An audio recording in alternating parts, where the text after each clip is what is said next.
Agradeço a todos aqui, todos os organizadores pelo convite, figura especial aqui do Marcelo. Celso, Mavi, uma grande honra participar aqui dessa mesa com vocês. E quero dizer que é uma emoção, de fato, participar de um seminário que está celebrando, né, a obra do Carlos Nelson. Eu fui aluno do Carlos Nelson, ele participou da minha qualificação de doutorado, participou da minha defesa de tese de doutorado, sempre com a simpatia e gentileza peculiar, né, sempre disponível aos alunos, e também foi editor de um livro que eu publiquei sobre a estética do Lukács, no período que ele foi, editor, que ele capitaneava a editora da UFRJ. Eu tenho uma dívida de gratidão enorme pelo Celso Brederico também. Mas quero dizer sobre o Carlos Nelson Coutinho, é com muito afeto que eu participo aqui.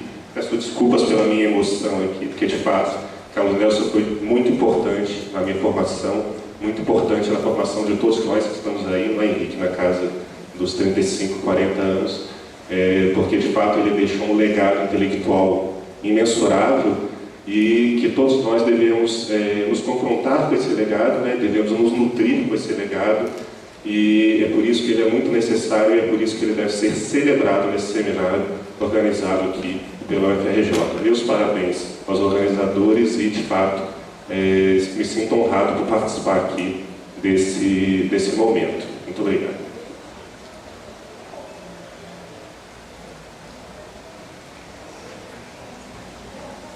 Bom, coube-me falar da crítica literária do Carlos Nelson Coutinho, baseado no ensaio que Henrique e eu escrevemos, não é? E boa parte das questões já foram levantadas pelo Celso Brederico, sabiamente levantadas pelo Celso Brederico. Eu vou me ater a algumas outras questões. O primeiro mérito da crítica literária do Carlos Nelson Coutinho é, de fato, ser lukácsiana, não é? Transpor Lukács aqui para o momento da crítica literária brasileira, da crítica dos romances brasileiros. De fato, ele não foi o primeiro a mencionar Lukács entre nós, críticos brasileiros. Esse papel desbravador, não é? Cronologicamente cabe ao Nelson Werneck Sodré, que na terceira edição do seu texto História da Literatura Brasileira se utiliza de Lukács, especialmente na introdução do livro, né? Mas o que diferencia Nelson Werneck Sodré do Carlos Nelson Coutinho é justamente que o Carlos Nelson ele se utiliza de Lukács de forma orgânica, não é?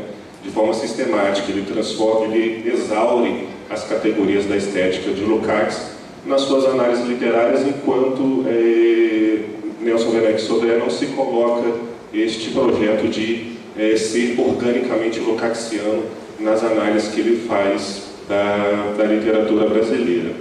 O Carlos Nelson Coutinho ele seleciona alguns autores, Franz Kafka, Marcel Proust, brasileiros como Graciliano Ramos e Lima Barreto, e nesses ensaios em especial ele faz isso, exaure as categorias da estética lukácsiana, ele transforma Lukács num verdadeiro suporte para a análise desses autores, admitindo, como Lukács admitia, a literatura e a arte em geral como uma forma de conhecimento. A arte não seria uma prática desinteressada, como queriam os kantianos, como queria Kant. Vocês sabem que lá na crítica do juízo, crítica do julgamento, Kant define a arte como uma prática desinteressada, ou seja, não tenha necessários vínculos com a realidade.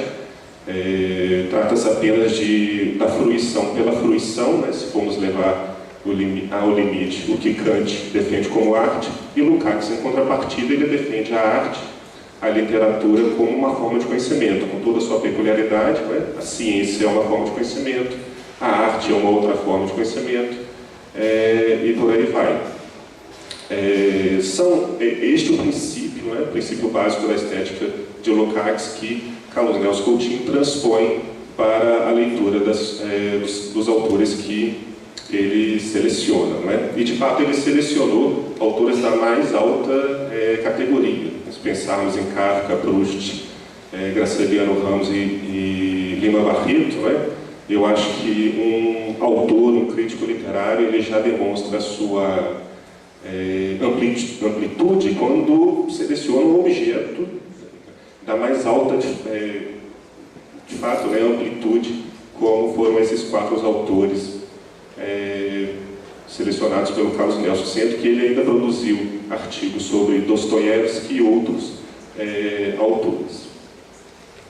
Vocês vejam que a avaliação que Carlos Nelson Coutinho tinha de Lukács, e essa avaliação é expressa logo no seu primeiro livro, né, aquela coletânea chamada Literatura e Humanismo, publicada por ele, coletânea de artigos, né, Literatura e Humanismo, publicada por ele em 1967. Em determinado momento ele faz uma avaliação do Lukács, dizendo que, primeiro, o Lukács foi o primeiro pensador marxista que desenvolveu de forma coerente a teoria social de Marx e Engels, justamente no âmbito da teoria da arte, não é? E aí ele compara com outros autores que tentaram uma estética marxista, não é? Pelo menos deram a sua versão para a estética marxista, e ele aí fala naquela passagem do Zitanov, não é? Que era um autor da estética oficial stalinista, enfim, e também de Roger Garaudy, que fez uma estética que é qualificada tanto por Lukács quanto por Carlos Nelson Coutinho como uma estética do marxismo liberal, não é? E ele demonstra, Carlos Nelson, as deficiências de Zitanov e de Garaudy, salientando as grandes virtudes, as grandes qualidades da estética lukácsiana, sendo aquela que foi, repito, né, o desenvolvimento coerente da teoria social de Marx no âmbito da teoria da arte, no âmbito da estética. Mas não só isso, essa é a primeira qualificação vinda de Carlos Nelson Coutinho quanto a Lukács. Há uma segunda qualificação que Carlos Nelson coloca Lukács no ponto culminante de uma tradição filosófica que se inicia lá em Aristóteles, né, e passa pelo pensamento progressista burguês, né, dos renascentistas até o idealismo alemão, né, culminando no grande Hegel, né, talvez Hegel seja o pensador que mais tipificou a época heróica do pensamento burguês. E Lukács seria este cume, né, o ponto culminante de uma tradição que se inicia desde lá de Aristóteles, ou seja, não era um lugar desprezível, né, alocado, que Lukács é alocado por Carlos Nelson Coutinho. É um pedestal de bastante envergadura, essa de ser o cume de um processo que se inicia em Aristóteles, né? Aliás, uma avaliação com a qual eu concordo, né? Eu sou muito lukácsiano por conta do Carlos Nelson Coutinho.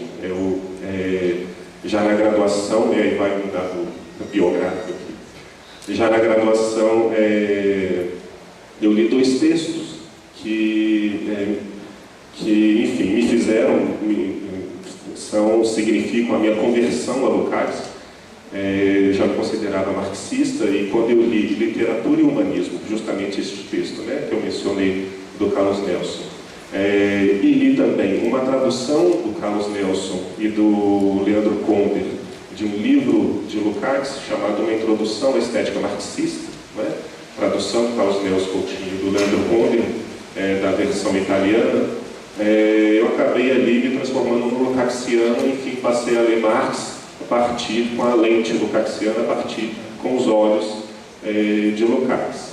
Devo muito a Carlos Nelson também neste aspecto, não é? Como eu disse, Carlos Nelson ele escreveu vários artigos sobre crítica literária, alguns de teoria, como, por exemplo, problematizando um determinado conceito, né, uma determinada categoria central para a estética marxista, que é o conceito de realismo. Ele trata do realismo, um determinado ensaio, como a categoria central da estética marxista, e, enfim, vários outros. Só que enriqueceu no nosso artigo, que está na coletânea, organizado pelo Marcelo Braz, nós privilegiamos 4 artigos, justamente desses 4 autores que eu mencionei, não é? Já mencionados também de antemão pelo Celso Frederico. Franz Kafka, Marcel Proust, Graciliano Ramos e Lima Barreto.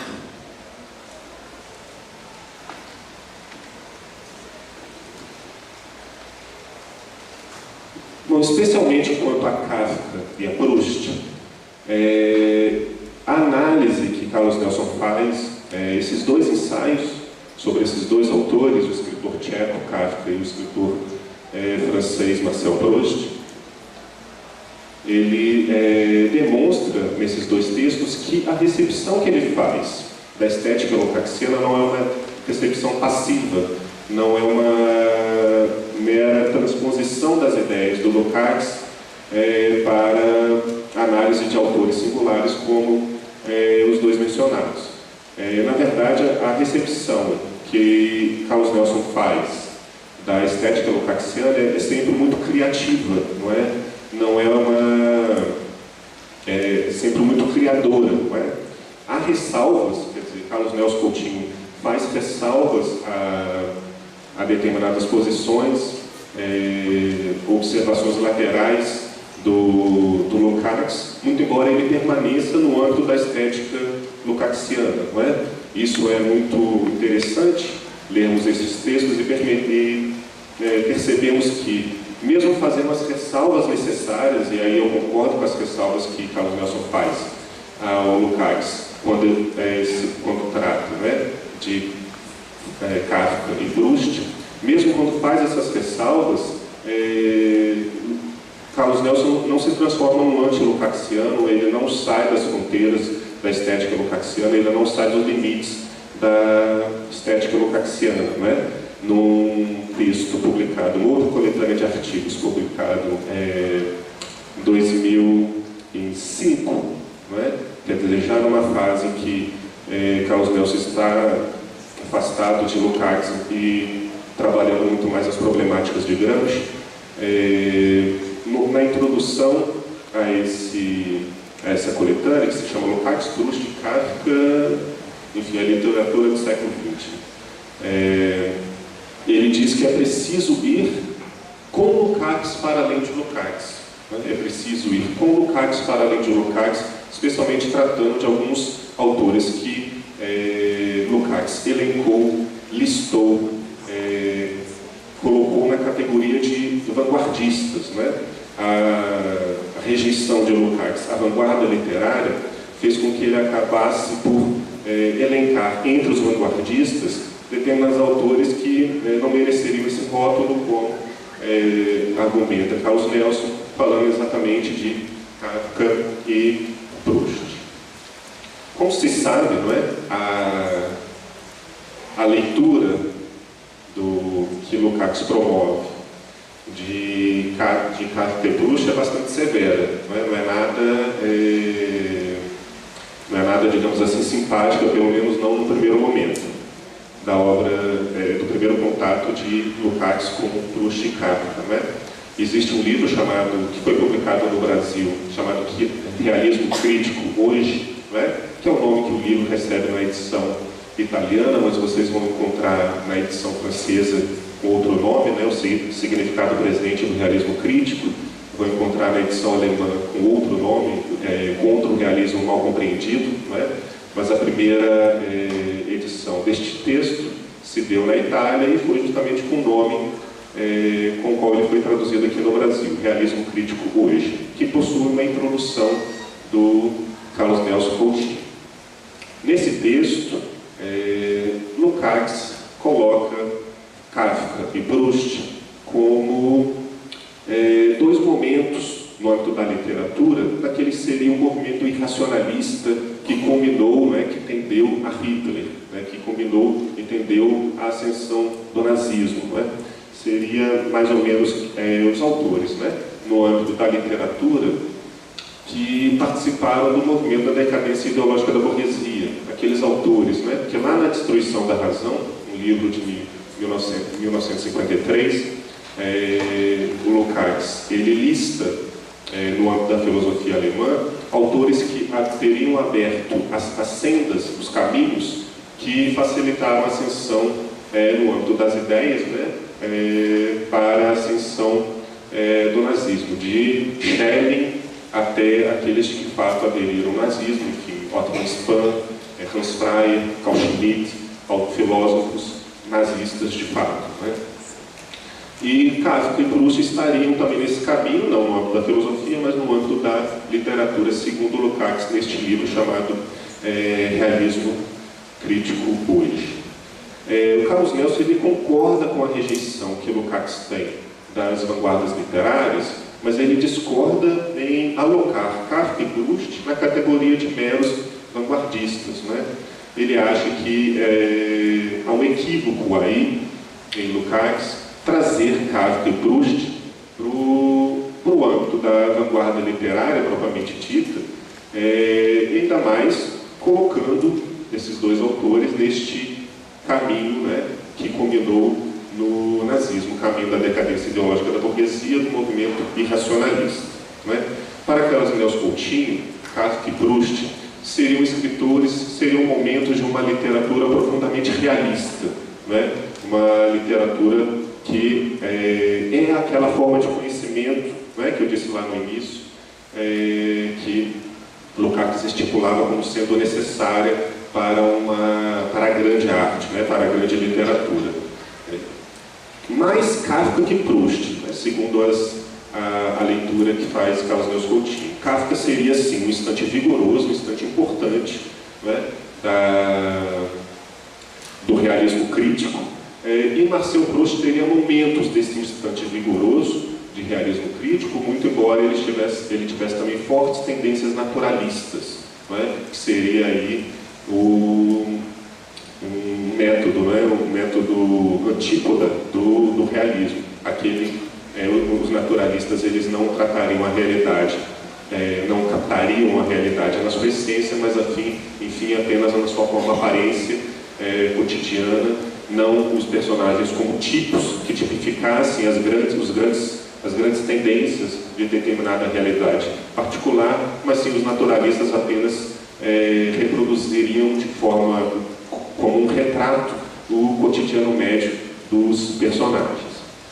Em Proust há esses dois momentos, né? Especialmente se a gente consegue ler os romances da sua grande obra, né? Em Busca do Tempo Perdido. Nos últimos romances, esse naturalismo ele aparece de forma mais explícita, enquanto nos primeiros romances a tendência realista de Proust ela impera, né? É a conclusão que chega Carlos Nelson Coutinho.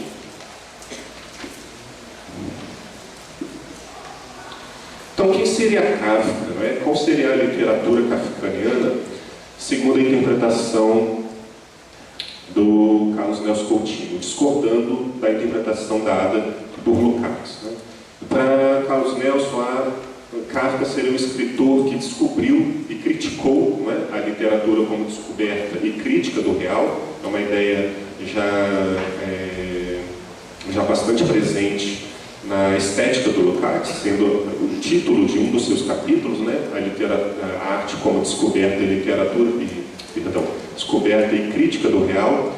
E Kafka seria, para Carlos Nelson, a descoberta e crítica do real, mas de uma realidade muito bem determinada historicamente, né? Trata-se da reificação do cotidiano burguês, né, no período capital monopolista, né, e a decorrente burocratização da praxe social, o estreitamento, né, das possibilidades de realização humana do indivíduo médio diante dessa realidade em tempos de reificação, em tempos de burocratização da vida social, da praxe social. Ao lermos os grandes romances de Kafka, de fato nós temos lá justamente isso, né? São os homens lutando contra essa burocratização vinda no período do capital monopolista. O processo, a metamorfose, enfim, a América. Os grandes romances do Kafka tratam desse assunto em específico, não é? É por isso que Carlos Nelson estranha, e ele diz isso no prefácio que ele escreveu lá em 1968, ou seja, no período da sua juventude ainda, no prefácio que ele escreveu à publicação do Realismo Crítico hoje no Brasil, ele estranha que Lukács tenha eleito Kafka, Franz Kafka, como o romancista que seria o mais típico vanguardista, não é? O mais típico irracionalista no âmbito da literatura, e não James Joyce. Não é? É uma afirmação bastante interessante, pertinente, com a qual eu concordo, do Carlos Nelson. Por que Lukács, não é? E isso é estranho, por que Lukács elegeu o Kafka como aquele típico romancista irracionalista e não James Joyce, que esse sim seria o mais apropriado, seria o mais característico dos vanguardistas, né? Existe um momento do texto do Lukács, desse realismo crítico hoje, que é título de um dos capítulos, que é justamente uma oposição, né? O capítulo se chama assim: Franz Kafka ou Thomas Mann. Franz Kafka ou Thomas Mann. Qual que é essa alternativa colocada pelo Lukács? Franz Kafka seria um escritor vanguardista, irracionalista, enfim, não haveria, né, na interpretação de Lukács a perspectiva de totalidade, de forma e conteúdo necessário para o romance realista, não é? E Thomas Mann seria sim, não é? Thomas Mann seria aquele escritor característico, realista, né? Aquele grande legatário do realismo crítico, da grande epopeia burguesa, que é o romance, do século XIX, não é? Balzac como seu grande modelo, como disse Celso Frederico. E aí haveria opção, teremos que optar, né? Escolher entre Franz Kafka ou Thomas Mann. A ideia de Carlos Nelson é corrigir esta opção, não é? Esta absolutização, né, em dois extremos, Kafka de um lado e Thomas Mann de outro. Se estamos de um lado, não estaremos em absoluto no outro, não é? Temos que escolher de forma absoluta, dogmática, entre um e outro. Para ele, Carlos Nelson, a ideia é James Joyce ou Thomas Mann, né? Acho que James Joyce que estaria ali no lugar do Franz Kafka, segundo a interpretação do Carlos Nelson, corrigindo as ideias de Lukács. Mas vejam bem, há um motivo que poderia nos indicar por que Lukács tem em primeiro momento, uma aversão à obra de Kafka. Não é? Por que para Lukács, Kafka parecia de fato este escritor tipicamente vanguardista, não é? E não James Joyce? É porque o confronto de Lukács com a obra de Kafka se dá de forma muito tardia, não é? A primeira menção que nós temos da obra de Kafka nos textos do Lukács se dá no problemático prólogo de um texto chamado A Destruição da Razão, publicado por Lukács em 1953, justamente Kafka sendo alocado ali como um irracionalista, não é? Afinal, é o grande tema do livro A Destruição da Razão, é a crítica ao irracionalismo. Ela se dá tardiamente quando Lukács já tinha lido a apropriação que os existencialistas tinham feito da obra de Kafka, não é? Porque lá em 1942, Sartre lança, né, seu livro chamado Ser e o Nada, um livro canônico do existencialismo, e há ali uma apreciação positiva de Sartre de Kafka, como se Kafka fosse a versão romanceada da angústia humana diante do nada, né? Os grandes temas do existencialismo que Kafka, naquela época, né, o jovem Kafka, perdão, Sartre, naquela época, em sua juventude, ele defendia, né? Lukács, lendo os existencialistas, ele se sentiu influenciado, negativamente influenciado por essa leitura, e corroborava com a ideia de que em Kafka nós temos a versão romanceada da angústia humana diante do nada. Daí vem a crítica, né, que Lukács promove de Kafka, com a qual, como eu já disse, Carlos Nelson Coutinho discorda, da qual Carlos Nelson Coutinho discorda. Não haveria para Lukács a perspectiva da totalidade de forma e conteúdo, necessária para toda obra realista, e Carlos Nelson defende que haveria sim uma perspectiva da totalidade de forma e conteúdo necessária para toda obra realista, o que coloca Kafka no âmbito do realismo.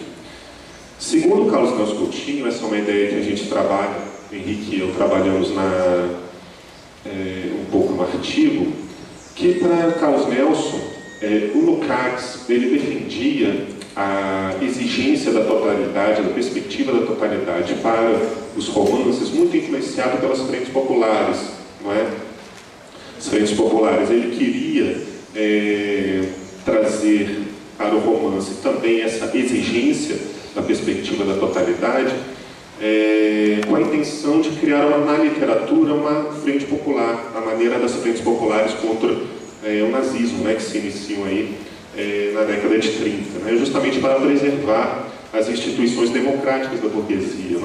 Se havia o assalto nazista contra o pensamento progressista burguês, ou seja, qualificando Hegel como um autor pré-nazista, é o que os neo-hegelianos fazem na virada do século XIX para o século XX, há então que se preservar o pensamento progressista burguês, especialmente Hegel, dessas distorções do nazismo, dos filósofos nazistas. Se há a distorção do parlamento liberal burguês pelo assalto nazista ao poder, cabe então defender o parlamento liberal burguês como um momento importante na luta do proletariado pela revolução, como o momento mais propício para se travar essa luta. E se os nazistas eles rejeitaram o romance clássico, a epopeia burguesa, o romance do realismo crítico,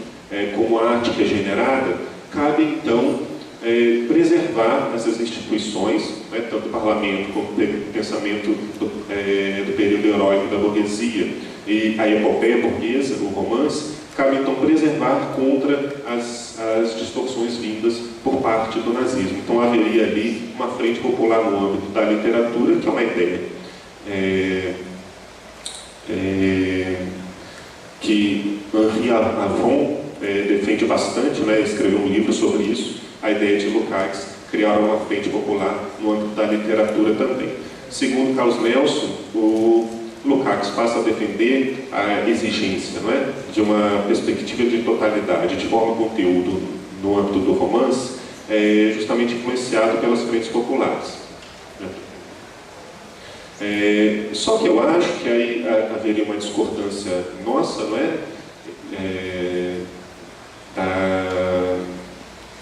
deste vínculo entre a defesa das frentes populares e a decorrente exigência da totalidade no âmbito da literatura, justamente porque a gente já encontra na obra de Lukács a defesa, a exigência da perspectiva da totalidade para os romances, muito antes até mesmo do Lukács ser marxista, nós pegamos um texto publicado por Lukács, chamado A Teoria do Romance, lá em 1916. E já consta lá uma exigência da perspectiva da totalidade, muito influenciado pelo Hegel, que era o autor no qual Lukács se baseava naquele momento, antes da sua adesão ao marxismo, que se dará 2 anos depois, dia 2 de dezembro de 1918.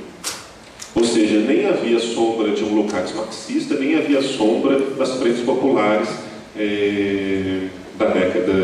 das décadas posteriores, e Lukács já defendia ali a perspectiva da totalidade do romance, muito embora baseado não em Marx, mas sim em Hegel. Não havia, portanto, um vínculo imediato entre a defesa das frentes populares e a exigência da totalidade para o romance, muito embora, sim, na época das frentes populares, Lukács tivesse exacerbado a sua defesa da totalidade de forma conteúdo para o romance. Bom, gente, olha só, tudo isso demonstra demonstra a ortodoxia do Carlos Nelson com relação a Lukács, não é? Como eu disse lá no início, a sua recepção de Lukács não foi passiva, mas sim criativa.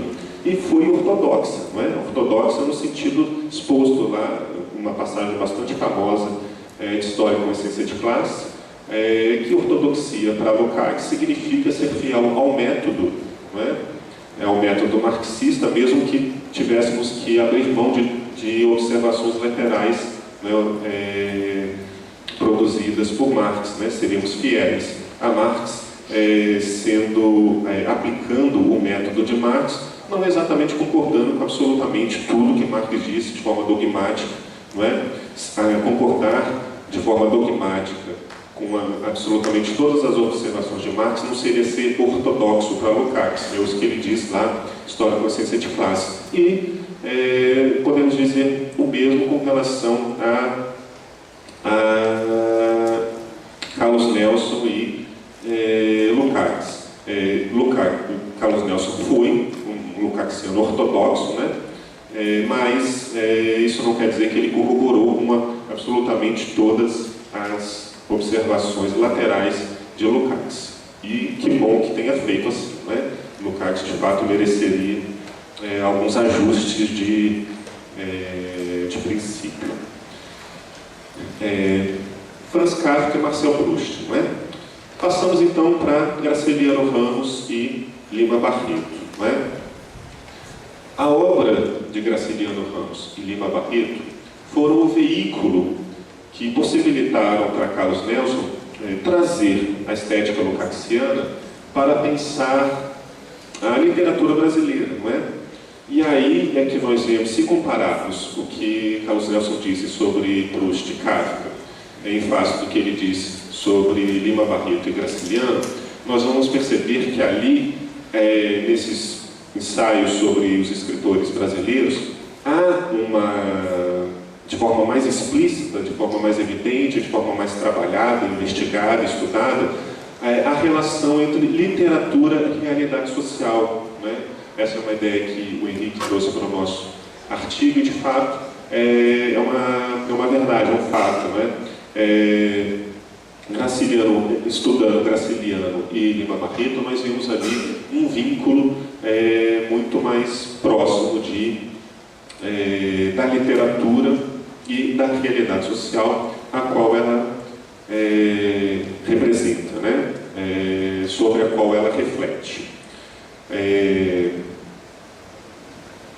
De Graciliano Ramos, Carlos Nelson ele demarca o lugar de dois romances específicos, São Bernardo e Vidas Secas, né? São os dois romances canônicos de Graciliano Ramos. E são dois lados de uma mesma moeda. Por quê? Porque em São Bernardo nós temos a tipificação, né? A expressão da burguesia agrária, né? A burguesia exploradora, enquanto nós temos em Vidas Secas o lado do explorado, né? do trabalhador sertanejo. O grande personagem de São Bernardo é Paulo Honório, e o que nos diz Carlos Nelson sobre Paulo Honório? Seria uma personalidade aviltada, amesquinhada, não é, pelas condições postas e pelas respostas que ele dá a essas circunstâncias. Não é? Paulo Honório é um burguês típico, não é? Mas é um burguês típico ainda com valores arcaicos, com valores, enfim, tradicionais, representando aquelas particularidades históricas que o Graciliano pretende tipificar na sua obra. Do outro lado, nós temos Fabiano, né, o personagem típico, o herói problemático, né, de Vidas Secas, e ali nós temos também uma personalidade desumanizada, mas, como eu disse, é o outro lado da moeda, né, em face do Paulo Honório. Por quê? Porque é uma personalidade desumanizada que está preocupada ainda com a sua própria subsistência, não é? Os personagens de Vidas Secas, eles não vivem, não é? Eles sobrevivem, eles estão digamos assim, eles ainda estão preocupados com a sua subsistência e com a sua sobrevida, né? E por isso eles são personagens desumanizados, segundo nos expõe a grande literatura do Graciliano Ramos. Quanto a Lima Barreto, a obra privilegiada pelo Carlos Nelson foi o Triste Fim de Policarpo Quaresma, né? O grande romance de Lima Barreto. O que nós temos ali no Triste Fim de Policarpo Quaresma? Temos uma crítica mordaz aos valores arcaicos da realidade histórica no Brasil. Não é? Por quê? Porque essa realidade sócio-histórica mereceria essa crítica mordaz que nós vemos no realismo crítico de Lima Barreto, Policarpo Quaresma?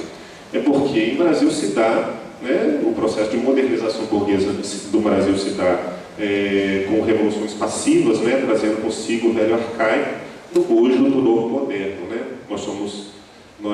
A sociedade brasileira se moderniza, né, fazendo alianças com o passado. Né? E aí são aquelas problemáticas de Gramsci que o Celso Frederico anunciou, né, que já nesse ensaio sobre Lima Barreto, determinadas ideias já surgem. Né? Um ensaio que Carlos Nelson escreveu, publicou em 1972. Policarpo Quaresma, segundo Carlos Nelson Coutinho, e essa é uma citação literal dele, abre aspas, né, seria uma crítica demolidora a esta sociedade que condena ao ridículo os valores mais autênticos do gênero humano. Não é?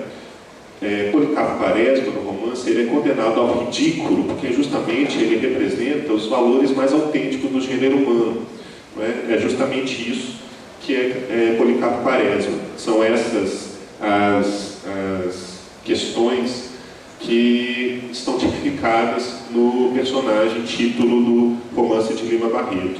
É claro que Policarpo Quaresma, de forma romântica, ele tenta humanizar a realidade brasileira, ele tenta humanizar o arcaísmo brasileiro. Né? De forma romântica, por quê? Porque em determinado momento, só à guisa de exemplo, né, no romance, ele tenta instituir o Tupi-Guarani como a língua oficial do Brasil, ou seja, aquela língua que seria mais autêntica, né, que diria respeito às raízes da realidade brasileira, ou seja, tentando humanizar aquela realidade, transformando aquela realidade em algo mais autêntico. Ele tenta por uma saída romântica, ou seja, colocar o Tupi-Guarani como a nossa língua oficial. Ele acaba por fracassa nesse seu empenho. Policarpo Quaresma, ele não se submeteu às formas arcaicas aristocráticas do Brasil de sua época, né? Mas, como eu disse, ele fracassa na sua tentativa de humanizar, né? De transformar essa realidade em algo mais autêntico. Daí a ideia do triste fim, né, expresso no título do romance. Né? Trata-se de um fracasso, né? De uma tentativa fracassada. Policarpo Quaresma não consegue humanizar esta realidade, transformá-la em algo mais autêntico. Nós dissemos no artigo, Henrique e eu, que Policarpo Quaresma pode ser colocada numa categoria que se inicia lá no século XIX com um romance de Balzac chamado Ilusões Perdidas. Né? Lukács tem um artigo que ele fala exatamente sobre Ilusões Perdidas, esse romance de Balzac, e ele diz, Lukács diz, que esse romance, Ilusões Perdidas, ele cria uma determinada categoria dentro do próprio romance, um modelo dentro do próprio romance, que é a ideia de que a temática, né, o assunto de personagens que tentam humanizar uma realidade estranhada, uma realidade humanizada e fracassam, né, diante desse seu empenho. Né? As Ilusões Perdidas, justamente aí que está o mote do romance do Balzac. Né? No final das contas, os personagens que procuram humanizar essa realidade, o real burguês, eles perdem as suas ilusões. Né? É impossível nessa realidade estranhada, inautêntica, né? Ter ilusões quanto a elas. Né? Talvez Policarpo Quaresma seria aí o nosso, né, faria as vezes das Ilusões Perdidas de Balzac aqui na nossa literatura. Mas o interessante é que Carlos Nelson Coutinho chega a uma conclusão muito interessante, né, que é a ideia de que era necessário que Policarpo Quaresma tivesse um fim, um triste fim. Era necessário que Policarpo Quaresma terminasse o romance frustrado, que a sua tentativa, repito, de transformar essa realidade em algo mais autêntico, era necessário que ele falhasse, que ele não levasse a cabo, no final do romance, essa sua tentativa, que ele não tivesse um final feliz, mas sim, de fato, um triste fim. Não é? Por quê? Porque se houvesse, de fato, este final feliz, não é? O caráter desumano do arcaísmo brasileiro não seria exposto pelo realismo crítico de Lima Barreto. Não é?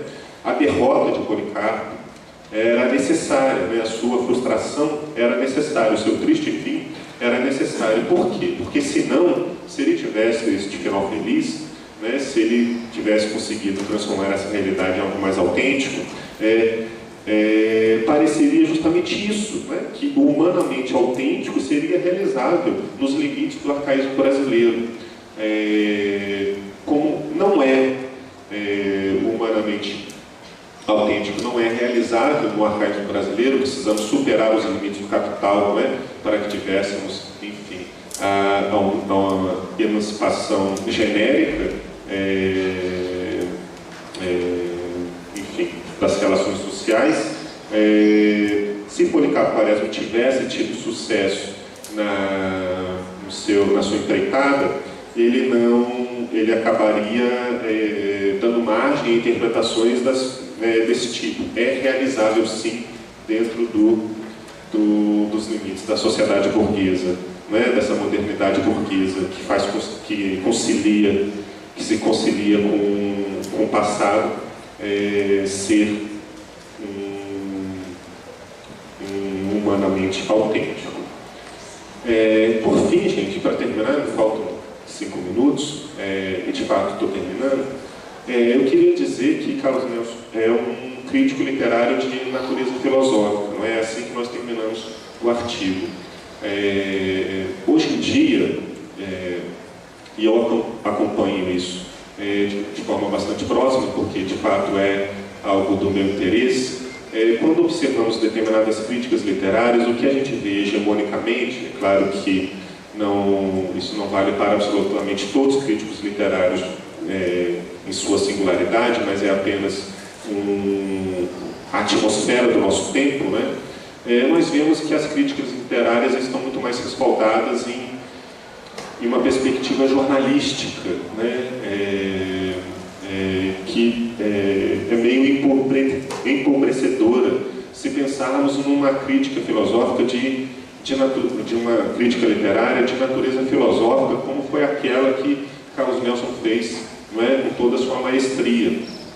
Em 2 momentos da obra do Carlos Nelson, ele cita como epígrafe, isso foi em Literatura e Humanismo, e agora, né, no seu livro Lukács, Kafka e Proust, ele cita uma passagem de um lukácsiano italiano chamado Cesare Casas, que ele diz exatamente o seguinte, que apenas um crítico de natureza filosófica pode descobrir os nexos que existem entre a arte, né, por ele investigada, por ele criticada, a literatura por ele investigada, os nexos dessa arte com a realidade social da qual ele participa, né? Apenas este crítico de natureza filosófica poderia fazer de forma bastante profunda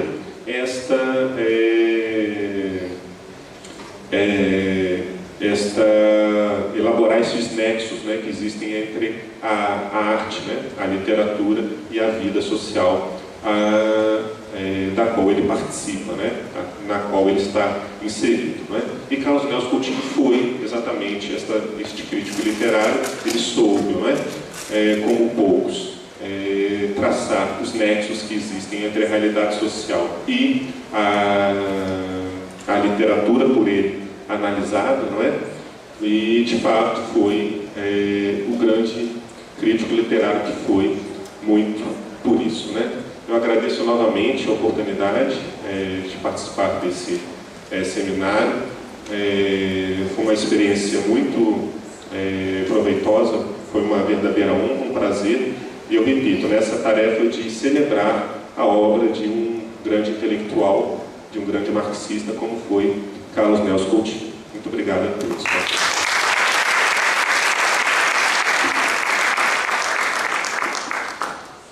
Queria agradecer a fala do professor Ranieri, inclusive fez até chover aqui, né?